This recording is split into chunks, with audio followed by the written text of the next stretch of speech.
Voice of south நேயர்களுக்கு வணக்கம். இந்த நேர்காணலில் நாம் சந்திக்கிறப்பவர் அரசியல் திறனாய்வாளர் திரு தமிழ் காமராஜன் அவர்கள். வணக்கம். வணக்கங்க. பட்ஜெட் அறிவித்த நாளிலிருந்து தொடர் சர்ச்சையாகவே இருக்கிறத பார்க்க முடியுது. மாநில முதல்வர்கள் நிதி ஆயோக் கூட்டத்திற்கு போகாமல் புறக்கணிச்சிருக்காங்க. இன்னைக்கு மம்தா பானர்ஜி அவர்கள் அந்த நிதி ஆயோக் கூட்டத்தில் பங்கெடுத்திருந்தாங்க. ஆனால் அவர்களே பாதியில் வெளியில் வந்துட்டாங்க. காரணம் சொல்லப்படுவது என்னென்னா, அவர்களை பேச அனுமதிக்கல அப்படின்னு சொல்லப்படுது. இப்போ முதலமைச்சர் மு.க.ஸ்டாலினும் மம்தா பானர்ஜிக்கு இப்படி ஒரு சம்பவம் நடந்தது அப்படின்றது கண்டனத்திற்குரியது. ஒரு முதலமைச்சருக்கே இந்த நிலைமையா அப்படின்ற ஒரு கேள்வி எழுப்புறாரு. நிதி ஆயோக் கூட்டத்துக்கு கூப்பிடுறாங்க. அண்ணாமலை உட்பட நிதி ஆயோக் கூட்டத்தில் போய் கலந்துக்குங்க, கலந்துக்கிட்டு உங்களுடைய குறைகளை அங்கே சொல்லுங்க அப்படின்னு அவர் சொல்றாரு. ஆனால் கலந்து கொண்ட மம்தா பானர்ஜியே பாதியிலே வெளியேற்றப்படுகிறார் அப்படின்னப்போ நம்ம எப்படி அதை புரிஞ்சுக்கிறது? இன்னொரு புறம் திமுக முன்னெடுக்கிற போராட்டம் மக்கள் மத்தியில் என்ன தாக்கத்தை ஏற்படுத்தும் நினைக்கிறீங்க? இந்த முதல்ல 23ஆம் தேதி பட்ஜெட் தாக்கல் செய்யப்பட்டது. இந்த நிதியாண்டுக்கான பட்ஜெட் தாக்கல் செய்தார்கள். ஏற்கனவே இடைக்கால பட்ஜெட்டை தேர்தலுக்கு முன்னாடி தாக்கல் செய்தாங்க. அதுக்கப்புறம் முழு பட்ஜெட்டையும் இப்போ தாக்கல் செஞ்சுருக்காங்க. இந்த பட்ஜெட் ஏன் இவ்வளோ பெரிய எதிர்ப்பு குரலை சந்திக்குது அப்படின்னு சொன்னால், ரொம்ப வெளிப்படையாக, ரொம்ப அப்பட்டமாக இதில் இருக்கிற பாரபட்சம் எல்லோருக்கும் தெரியுது. அது தன்னுடைய கூட்டணி கட்சிகளை திருப்திப்படுத்தி இந்த ஆட்சியை தக்க வைத்து கொள்ளணும் அப்படிங்கிற ஒரே நோக்கத்துக்காக தயாரிக்கப்பட்ட பட்ஜெட் அப்படிங்கிறது ரொம்ப அப்பட்டமாக தெரியுது. எல்லார் கண்ணுக்கும் அது ரொம்ப அப்பட்டமாக தெரிகிற மாதிரி இருக்குது. அதனால தான் இவ்வளோ பெரிய எதிர்ப்பு இருக்குது. எல்லா மாநிலங்கள், பிஜேபி ஆளக்கூடிய மாநிலங்கள் கூட அதிருப்தியை தெரிவிக்கிறார்கள். அவங்களுக்கும் அதிருப்தி இருக்குது. இப்போ உத்தரப்பிரதேசத்துக்கு அதிருப்தி இருக்குது. கூட்டணி கட்சி ஆட்சி செய்கிற இந்தியாவினுடைய நிதி தலைநகரம் அப்படின்னு சொல்லக்கூடிய பம்பாய் நகரத்தை கொண்டிருக்கக்கூடிய மகாராஷ்டிராவுக்கு அதிருப்தி இருக்குது, குஜராத்துக்கு அதிருப்தி இருக்குது. எல்லா மாநிலங்களுக்கும் அதிருப்தி வெளிப்படையாக தெரிகிறது. ஏன்னா பட்ஜெட்டில் இன்ஃப்ராஸ்ட்ரக்சர் அப்படின்னு சொல்லக்கூடிய இந்த உள்கட்டுமானங்களை உருவாக்கக்கூடிய துறைக்கு ஒதுக்கப்பட்டிருக்கிற நிதியில் பெரும் பகுதியை பீகாருக்கு சும்மா அப்படியே அள்ளி இறைத்து விட்டுருக்கிறார். அது என்ன நடக்க போகுது அங்கே போய் அப்படின்னு தெரியல. இப்படிலாம் நிதி ஒதுக்குனா என்ன நடக்கும்னு தெரியல. அது ஒரு பிரச்சனை.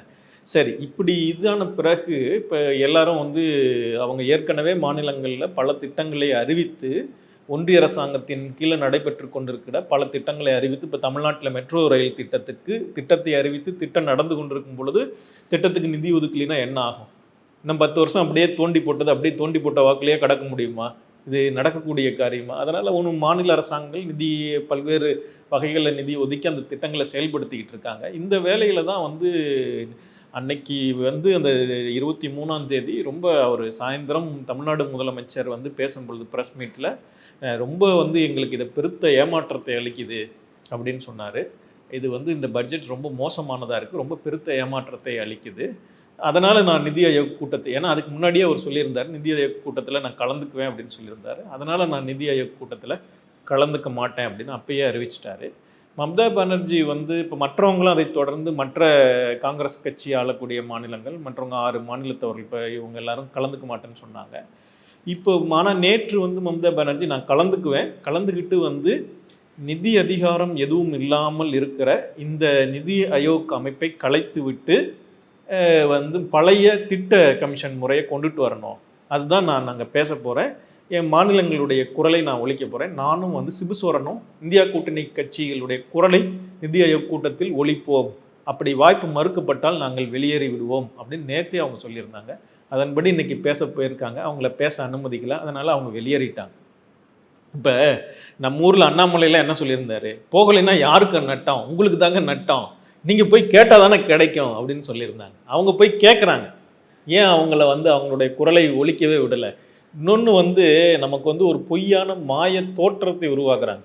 நிதி ஆயோக் அப்படிங்கிறது எதுக்குன்னு சொன்னால், நிதியை பகிர்ந்து கொள்வது சம்பந்தமான பிரச்சனைகளை பேசுவதற்கு தான். அதுவும் முன்னாடி அதுக்கு சட்ட வரன்முறைகள் இருக்குது, வழிகாட்டுதல்கள் இருக்குது. அதன் அடிப்படையில் தான் மாநிலங்களுடைய கொடுக்க வேண்டிய நிதியை பகிர்ந்து தரப்படும். இது மாநிலங்கள்லேருந்து வரி வருவாயை எடுத்துக்கொண்டு போய் அதனுடைய ஒரு பகுதியை பகிர்ந்து தர வேண்டியது அவங்களுடைய கடமை. அது எப்படி பகிர்றது, எந்தெந்த மாநிலத்துக்கு எந்தெந்த விகிதத்தில் பகிர்றது, ஒட்டுமொத்தமாக மாநிலங்களுக்கு எவ்வளவு, ஒன்றிய அரசுக்கு எவ்வளவு அப்படிங்கிறதுக்கான கூட்டம் தான் நிதி ஆயோக். பட்ஜெட் அப்படிங்கிறது ஒன்றிய அரசாங்கத்தினுடைய வருவாயிலிருந்து ஒரு பெரும் பகுதியை பல்வேறு திட்டங்களுக்கு செலவு செய்கிறதுக்கான இது. ஒன்றிய அரசாங்கம் அதிகபட்சமாக எந்தெந்த துறையில் இருக்குது? தபால் தந்தி துறையில் இருக்குது, ரயில்வே துறையில் இருக்குது. இதுதான் ஒன்றிய அரசாங்கம் நடத்தக்கூடிய துறைகள். அப்புறம் இராணுவம், இதுதான் ஒன்றிய அரசாங்கம் நடத்தக்கூடிய துறைகள். மற்றபடிக்கு கல்வி அல்லது மருத்துவம் அல்லது குடிநீர் வளங்கள் இப்படின்னு எல்லா துறைகளும் யாருக்கிட்ட இருக்குது? நீங்கள் மக்கள் அன்றாடம் போய் ஒரு அலுவலரை சந்திக்கிறாங்க, தங்களுடைய குறையை முறையிடுறாங்கன்னா அதெல்லாம் யாருக்கிட்ட இருக்குது? மாநில அரசாங்கங்கள்கிட்ட தான் இருக்குது. அதனால் ஒன்றிய அரசாங்கம் பெருமளவுக்கான நிதியை மாநிலங்களுக்கு பகிர்ந்து தருவது தான் ஒரு நல்லரசு நடப்பதற்கான வாய்ப்பை வழங்குகிறது. ஆனால் இப்போ இந்த 10 ஆண்டுகளில் என்ன நடந்திருக்குன்னு சொன்னால், ரொம்ப அதிகமாக வருவாய் துறைகள் எல்லாத்தையும் தங்களிடம் குவித்து கொள்கிறாங்க. இப்போ ஜிஎஸ்டி அப்படிங்கிற வரி முறையாகட்டும், இல்லை மற்ற திட்டங்கள் ஒன்றிய அரசு மேற்கொண்ட ஒவ்வொரு நடவடிக்கையும் வருவாயை தங்களிடம் இது பண்ணியிருக்காங்க. இப்போ 2 நாளைக்கு முன்னாடி ஒரு வழக்கில் தீர்ப்பு வந்தது. கனிம வளங்கள் குறித்து வரி போடுவதற்கு யாருக்கு உரிமை இருக்குது அப்படிங்கிறத சீஃப் ஜஸ்டிஸ் நீதிபதி, தலைமை நீதிபதி அவர்கள் இல்லை கனிம வளங்கள் நிலங்கள் மாநில அரசாங்கங்கள் கீழே தான் இருக்குது, அதனால் மாநில அரசாங்கத்துக்கு தான் அவங்களுக்கு தான் உரிமை இருக்குது, அதனால் நீங்கள் அதில் தலையிடக்கூடாது, ஏன்னா இதெல்லாம் பிடுங்கிறது அப்படிங்கிறது மாநில அரசாங்கங்கள்கிட்ட இருந்து அவங்களுடைய அந்த எபிலிட்டியை முற்றிலுமாக அகற்றுவது போல் ஆகிவிடும் அப்படின்னு சொல்லியிருக்காங்க. இந்த பட்ஜெட்டில் இன்னைக்கு முதலமைச்சர் ஒரு விஷயத்தையும் சொல்லியிருக்காங்க, முன்னாடி எல்லோரும் கவனிச்சிருப்பாங்க. இந்த நிலப்பரிவர்த்தனை சம்பந்தம் முத்திரைத்தாள் கட்டணம், பாண்டிங் பேப்பர் சம்பந்தமான அந்த கட்டணத்தை ஒன்றிய அரசாங்கம் அவங்களே முடிவு பண்ணியிருக்காங்க. நாங்கள் இப்படி குறைக்கணும்னு சொல்லி ஒரு அறிவுறுத்தல் கொடுத்துருக்காங்க, அறிவிப்பு கொடுத்துருக்காங்க, நாங்கள் இப்போ பண்ண போகிறோம். இது செய்யறதுக்கு அவங்களுக்கு உரிமையே கிடையாது. இது எப்படி அவங்க செஞ்சாங்க அப்படிங்கிறது கேள்வியெல்லாம் எழுப்பியிருக்காங்க. இப்போ இந்த போராட்டம் எதனால் நடந்துகிட்டு இருக்குதுன்னு சொன்னால், ஒன்றிய அரசாங்கத்தினுடைய நீங்கள் பட்ஜெட்டில் ரொம்ப பட்ஜெட்டில் எல்லாமே உண்மையான நம்பர்ஸாக இருக்கா என்னன்னு தெரியல. ஏன்னா அந்த சந்தேகத்தை கிளப்பியது எதிர்க்கட்சி தலைவர்களோ மற்றவர்களோலாம் இல்லை. இன்னைக்கு நிதி ஆயோக்கினுடைய தலைவராக இருக்கக்கூடிய PVR சுப்பிரமணியம் அவர்கள், சிஇஓவாக இருக்கக்கூடிய அவர் தான் என்ன சொன்னார்னா, இந்த தேர்தலுக்கு முன்னாடி இந்த ஆண்டினுடைய தொடக்கத்தில் ஏதோ ஒரு பெரிய அதிகாரிகள் கூட்டத்தில் அவர் பேசிக்கிட்டு இருக்கும் பொழுது, பட்ஜெட்லாம் சும்மா அந்த நம்பர்ஸ்லாம் நாங்கள் எப்படி கணக்கு போடுறோம்னா அதெல்லாம் போகிற போக்கில் தான் கணக்கு போடுறோம், இதெல்லாம் உண்மையே கிடையாது, இந்த பட்ஜெட்டு விவரங்கள் எல்லாம் பொதுமக்கள் முன்னிலையில் எல்லோருக்கும் வெளிப்படையானதாக இருந்தால் இதெல்லாம் ஒவ்வொரு ஹிண்டன்பர்க் அறிக்கை மாதிரி இருக்கும், இவங்க ஏமாத்துறாங்க அவங்களையெல்லாம் அப்படின்னு அவர் தான் சொன்னார். எப்படி ஒன்றிய அரசினுடைய இந்த உள்கட்டமைப்பு திட்டங்களுக்கு ஒதுக்கப்படுற நிதிகளில் எவ்வளோ பெரிய ஊழல் நடக்குது அப்படிங்கிறதையும் அவர் சொன்னார். இப்போ அவர் சொன்ன உதாரணம் ஜம்மு காஷ்மீரில் வழங்கப்பட்ட ஒரு உள்கட்டமைப்பு திட்டத்துக்கு ஒதுக்கப்பட்ட நிதியை அந்த டெண்டர் எடுத்த நிறுவனம் எந்த உள்கட்டமைப்பு பணிகளையும் மேற்கொள்ளாமல் அவங்களுக்கு 2 முறை அலோகேஷன் கொடுத்துருக்காங்க. 3வது முறை NOC சர்டிஃபிகேட் அவங்க கொடுக்காதனால அந்த அலோகேஷனை நிப்பாட்டி வச்சுருந்துருக்காங்க. ஆனால் அது வரைக்கும் கூட அந்த நிறுவனம் எந்த விதமான பணிகளையும் மேற்கொள்ளலை அப்படின்னு சொல்கிறது இவர் தான் சொன்னார், PVR சுப்பிரமணியம் தான் சொன்னார். அவர் உதாரணமாக சொல்லும் பொழுது சொல்கிறார். அதுக்கப்புறம் நாங்கள் எப்படி பட்ஜெட்லேருந்து ரிவர்ஸ் எஸ்டிமேட்டை போடும் பொழுது, பட்ஜெட்டில் சொல்லும் பொழுதும் கூட நாங்கள் எப்படி இதெல்லாம் குறைச்சோம், இந்த சமூக நலத்திட்டங்களுக்கு மக்கள் நலத்திட்டங்களுக்கு, பப்ளிக் ஹெல்த் கேருக்கு கொடுக்கக்கூடிய திட்ட நிதிகளையெல்லாம், கல்விக்கு கொடுக்கக்கூடிய திட்ட நிதிகளையெல்லாம் எப்படி நாங்கள் வெட்டணும் அப்படிங்கிறதெல்லாம் அவர் சொல்லியிருக்கார். இவங்க இப்போ பிஜேபிக்காரங்க எப்படி ஆர்குமெண்ட் பண்ணுறாங்கன்னா, பப்ளிக் டொமைனில் சென்னை மெட்ரோ ரயிலுக்கு நிதி கொடுத்துருக்கீங்களா அப்படின்னு கேட்டால் ஆளாளுக்கு விசித்திரமான பதில்களை சொல்கிறாங்க. காங்கிரஸ் கொடுத்துச்சா காங்கிரஸ் கொடுத்துச்சா, இவங்க கொடுத்தாங்களா, நாங்கள் அவங்களுக்கு கேரண்டி கொடுத்துருக்கோம், ஜாப்பனீஸ் நிறுவனத்துக்கு நாங்கள் தான் கேரண்டி கொடுத்துருக்கோம், அதனால தான் அவன் கடன் கொடுத்துருக்கான், ஆசியன் பேங்க் கடன் கொடுத்துருக்கான், இல்லைன்னா அஸ்வினி தேஷ்பாண்டே நாங்கள் 6000 கோடி ரூபாய் தமிழ்நாட்டினுடைய ரயில்வே பட்ஜெட்டுக்காக ஒதுக்கி இருக்கிறோம், ஆனால் அவங்க இன்னும் நிலத்தை வாங்கலை, அதனால தான் பிரச்சனை. கேட்ட கேள்வி என்ன? ஒரே கேள்வி தானே. சென்னை மெட்ரோ ரயில் திட்டத்துக்கு நடந்து கொண்டு இருக்கக்கூடிய சென்னை மெட்ரோ ரயிலுடைய 2ஆம் கட்ட திட்டங்களுக்கு பணம் ஒதுக்கி இருக்கீங்களா அப்படிங்கிற கேட்ட கேள்விக்கு ஒரு பதிலும் இல்லை. எய்ம்ஸுக்கு பணம் ஒதுக்குனீங்களா, என்னாச்சு, எங்கே கட்டடம் கட்டுனீங்களா, அப்படியான ஒரு திட்டத்தை உருவாக்குனீங்களா? இன்னைக்கு முதலமைச்சர் அதை வெளிப்படையாகவே சொல்லியிருக்காங்க. இந்த 10 ஆண்டுகளில் தமிழ்நாட்டுக்குன்னு சொல்ல ஒதுக்கின ஒரே திட்டம் அந்த எய்ம்ஸ் மட்டும்தான், மதுரை எய்ம்ஸ் மருத்துவமனை தான். அந்த மருத்துவமனையை கூட இவங்க இன்னும் கட்டி முடியல. இப்படி இருக்காங்களே, ரொம்ப மோசமாக இருக்காங்களே அப்படின்னு குற்றம் சொல்லியிருக்காங்க. ஆக இந்த பட்ஜெட் அப்படிங்கிறது ரொம்ப வெளிப்படையான பாரபட்சத்தை காட்டுகிறது. அது வந்து இதுக்கு முன்னாடி இருந்ததையெல்லாம் விட வந்து ரொம்பவும் ஒரு பெரிய மாற்றமாக தெரியுது. இப்படி வந்து பாரபட்சமும் அதில் வந்து அரசியல் நோக்கமும் இந்த 10 ஆண்டுகள் இல்லாத அளவுக்கு ரொம்ப வெளிப்படையானதாகவும் அப்பட்டமானதாகவும் தெரியுது. இதை எங்கே போய் முறையிட வேண்டும் அப்படின்னா தான், உங்ககிட்ட நான் எவ்வளவோ பேசி பார்த்துட்டேன். ஒன்றிய அரசாங்கத்துக்கிட்ட இதுக்கு முன்னாடி பேசி பார்த்துருக்கேன். ஒன்றியத்தினுடைய பிரதம அமைச்சர் தான் சொன்னார், அரசியலெல்லாம் மறந்துட்டு வாங்க, நம்ம வந்து நாட்டுக்காக பணியாற்றுவோம், அடுத்த 5 வருஷம் கழிச்சு தேர்தல் வரும், அப்போ பார்த்துக்குவோம் அப்படின்னு சொன்னார். சரின்னு நானும் கூட நிதி ஆயோக் கூட்டத்தில் கலந்துக்கிறதுக்கு தான் அறிவிச்சிருந்தேன். ஆனால் அவர் அப்படி நடந்து கொள்ளவில்லை, நாட்டின் நலனை கருதவில்லை, மக்களுடைய நலனை கருதவில்லை. அவர் வெளிப்படையாக அப்பட்டமாக பச்சையாக ஒரு அரசியல் செய்து கொண்டிருக்கிறார். இந்தியா கூட்டணிக்கு வாக்களித்த மக்களுக்கு வந்து அவங்க வந்து ஒரு வஞ்சகத்தை, அவங்களை வஞ்சிக்கணும், அந்த மக்களை வஞ்சிக்க வேண்டும் என்று நடந்து கொள்கிறார்கள். அது அப்பட்டமாக தெரிகிறது. அதனால் நான் இதை மக்கள் மன்றத்தில் முறையிடுகிறேன் அப்படின்னு தமிழ்நாடு முதலமைச்சர், திமுகவினுடைய தலைவர் அவங்க சொல்லியிருக்காங்க. அதை ஒட்டி தான் இன்றைக்கும் கூட அவங்க ஆர்ப்பாட்டங்களும் நடத்தியிருக்காங்க. இதில் நம்ம வந்து ஃபார்வர்டாக திங்க் பண்ணணும் அப்படின்னா, இதில் என்ன தீர்வு எட்டப்படும், நிதி எப்படி தான் நமக்கு வரப்போகுது அப்படின்ற ஒரு பக்கம் அவங்க நிதி ஒதுக்கலை, ஒரு பக்கம் நம்ம நிதி ஒதுக்கப்படலைன்னா மக்கள் மன்றத்தில் போய் முறையிடுறோம், மக்கள்கிட்ட சொல்கிறோம்.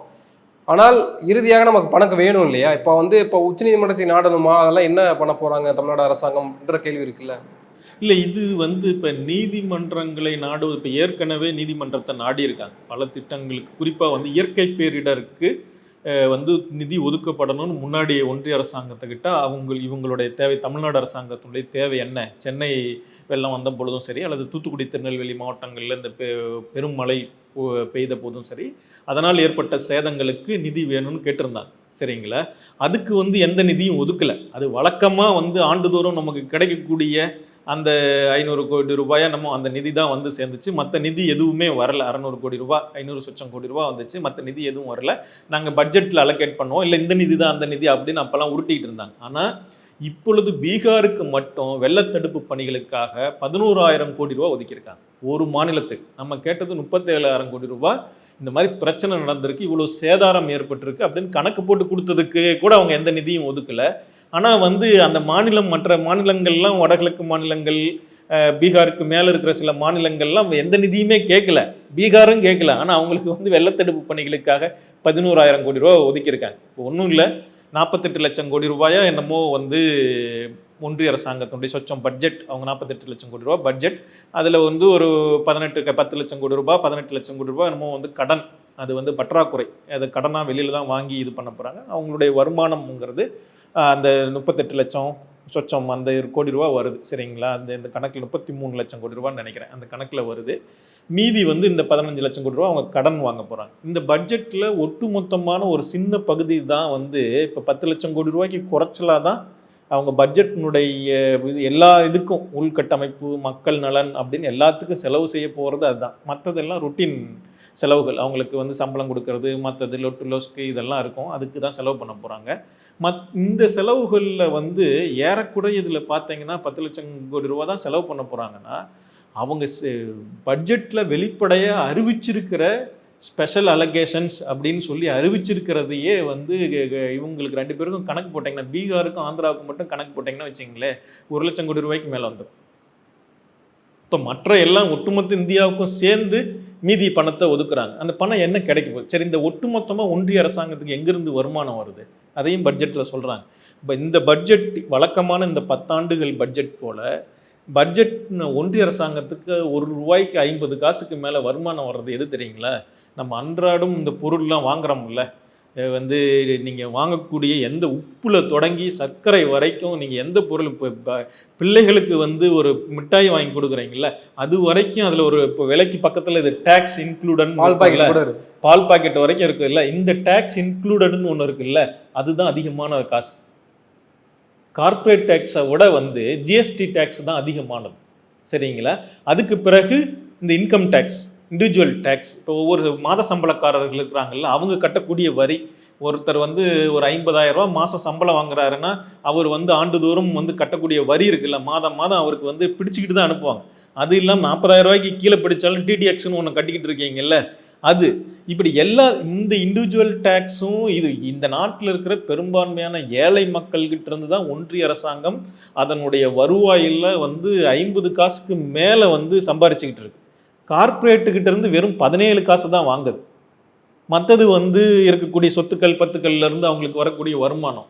ஆனால் இவ்வளவு பெரும் பகுதி வரக்கூடிய இந்த மக்களுக்கு என்ன செஞ்சுருக்காங்க அப்படின்னு கேட்டால் ஒன்றத்தையும் செய்யலை. அதுதான் பிரச்சனை. அவங்க வந்து திரும்ப இந்த பட்ஜெட்டில் வந்து ரொம்ப சிறப்பான திட்டங்கள் 2 தீட்டியிருக்கோம் அப்படின்னு சொல்லியிருக்காங்க. அந்த 2 திட்டங்கள் என்னன்னா, வேலை வாய்ப்பை பெருக்குவதற்கு நாங்கள் இன்சென்டிவ்ஸை கொடுக்க போகிறோம் அப்படின்னு. அந்த இன்சென்டிவ்ஸை யாருக்கு கொடுக்குறாங்க? கார்ப்பரேட்டுக்கு தான் திரும்ப கொடுக்குறாங்க. அவங்ககிட்ட ஏற்கனவே வரி வாங்குறதும் கம்மியாக தான் 17 காசு தான் வாங்கிட்டு இருக்க. திரும்ப அவனுக்கு ஏன் இன்சென்டிவ்ஸ் கொடுக்குறான்? அவன் தான் வேலை கொடுக்க மாட்டேங்கிறான். வேலை கொடுக்க மாட்டாதவனுக்கு மேலும் இன்சென்டிவ்ஸ் கொடுக்கறதுனால என்ன லாபம் இருக்கு? இன்னொன்று ஃபார்மல் வந்து ஜாப் மாணவர்களுக்கு தான் பெருக்க முடியவர்களுக்கு தானே வந்து 5000 ரூபாய் கொடுக்குறேன்னு சொன்னாங்க ஊக்கத்தொகையா. அவங்க வந்து இன்டர்ன்ஷிப்பை வந்து அவங்க நிறுவனத்தில் நடத்துறதுக்கு அந்த நிறுவனங்களுக்கு தான் கொடுக்க போறாங்க. நீங்க இவ்வளவு பேரை இது பண்ணீங்கன்னா அவங்க எவ்வளவு பேரை நீங்க வந்து இன்டர்ன்ஷிப் எடுத்துக்கிறீங்க அப்படிங்கிறத பொறுத்து அந்த கணக்கு நீங்க அவங்ககிட்ட சொன்னீங்கன்னா அந்த நிறுவனத்துக்கு அந்த பணத்தை செலுத்த போறாங்க. நீங்கள் ஏற்கனவே வந்து அந்த இன்டர்ன்ஷிப்ங்கிறது ஒன்றும் இல்லைங்க. வந்துட்டு இந்த அறகுறைய வேலை கற்றுக்கிறதுக்கு போகிற காலம்னு ஒவ்வொரு கம்பெனிலையும் ஒரு காலகட்டம் இருக்கும், எல்லாருக்கும் தெரியும். முதல்ல வேலையில் சேர்ந்தோடனே உங்களுக்கு 6 மாதம் வந்து இந்த இன்ட்ரீம் பீரியட் மாதிரி ஒரு இடைக்காலம், அதுக்கப்புறம் தான் உங்களை கன்ஃபார்ம் பண்ண போகிறோம். அப்படி இப்படி இல்லை 1 வருஷம் இல்லை 2 வருஷம். இப்போ கம்பெனிஸ் இதெல்லாம் அப்படி இது பண்ணுவாங்க. 1 வருஷம் உங்களுக்கு வந்து இந்த பீரியடுங்க நீங்கள் வந்து வேலையை கற்றுக்கிற காலம் அப்படின்னு சொல்லுவாங்க. அந்த காலம் முழுக்க அவனுக்கு எவ்வளோ சம்பளம் தர போகிறாங்க? மினிமமாக என்னென்ன 8000 இல்லை 10000 இல்லைன்னா 12000 இல்லை 13000 அவ்வளோதான் தரப்போகிறாங்க. அவன் கொடுக்குறதே ரொம்ப கம்மியானது. அவன் என்ன பெருசாக இந்த மாதிரியான பெரிய ஃபார்மல் எம்ப்ளாயிஸ் உடைய கார்ப்பரேட் செக்டாரில் அவன் எல்லா வேலையும் அவன் செஞ்சுக்கிட்டு தான் இருப்பான். இருந்தாலும் அவனுக்கு சம்பளம் கம்மியாக இருக்கும். அப்படி கொடுக்கக்கூடிய இதுக்கு இவங்க இன்சென்டிவ்ஸ் கொடுக்குறதுல என்ன லாபம் இருக்குது? அவன் வந்து கணக்கு காட்டாமல் இருக்கிறத இப்போ கணக்கு காட்டி இவங்ககிட்ட இருந்து நிதியை வாங்க போகிறாங்க. அவ்வளோதான். இந்த 2 பெரிய திட்டங்கள் அப்படின்னு சொல்லியிருக்கிறதும் சரி, மற்றது எல்லாமே கூட அப்படிப்பட்ட திட்டங்கள் தான். திரும்ப கார்ப்பரேட்டுகளுக்கு நலம் பயக்கக்கூடிய விதத்தில் தான் அவங்க செஞ்சுருக்காங்க. மற்றபடிக்கு ஜனங்களுக்கு நேரடியாக பலன் கிடைக்கக்கூடிய திட்டங்கள் இப்போ வந்து ஒன்றும் இல்லை. இப்போ விலைவாசி அவங்களே தான் இந்த பட்ஜெட்டுக்கு முன்னாடி தாக்கல் செய்த பொருளாதார ஆய்வறிக்கையில் சொல்லியிருந்தாங்க. விலைவாசி, அதுவும் குறிப்பாக உணவுப் பொருள்களுடைய விலைவாசி ரொம்ப அதிகமாக இருக்குது அப்படின்னு இந்த முறை தான் ஒத்துக்கிட்டாங்க. அது எதனால் நடந்ததுன்னு சொன்னால், வந்து பஞ்சம் வந்துட்டது, வறட்சி நிலவுது, அதனால் விளைச்சல் இல்லாமல் போயிட்டு அதனால் நடந்துட்டுதுங்க அப்படின்னு ஒரு காரணத்தை சொல்கிறாங்க. எல்லாம் இயற்கை மேலே பழியை தூக்கி போடுறாங்க. வேலை வாய்ப்பு எதனால் இல்லாமல் போயிட்டதுன்னா ஏஐ வந்துட்டுதுங்க, அதனால் வேலை வாய்ப்பு இல்லாமல் போயிட்டுது அப்படின்னு ஒரு காரணத்தை சொல்கிறாங்க. உண்மையான காரணம் இந்த நாட்டினுடைய பொருளாதாரத்தில் இருக்குது.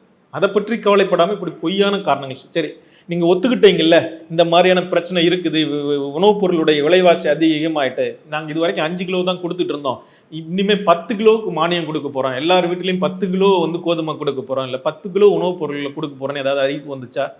ரேஷன் ஒன்றிய அரசாங்கம் வழங்கக்கூடிய உணவுப் பொருள் மானியம் இல்லை மக்களுக்கு கொடுக்கக்கூடிய உணவுப் பொருளை நாங்கள் அதிகரித்து கொடுக்க போகிறோன்னு ஏதாவது சொன்னாங்களா? எதுவுமே சொல்லலை.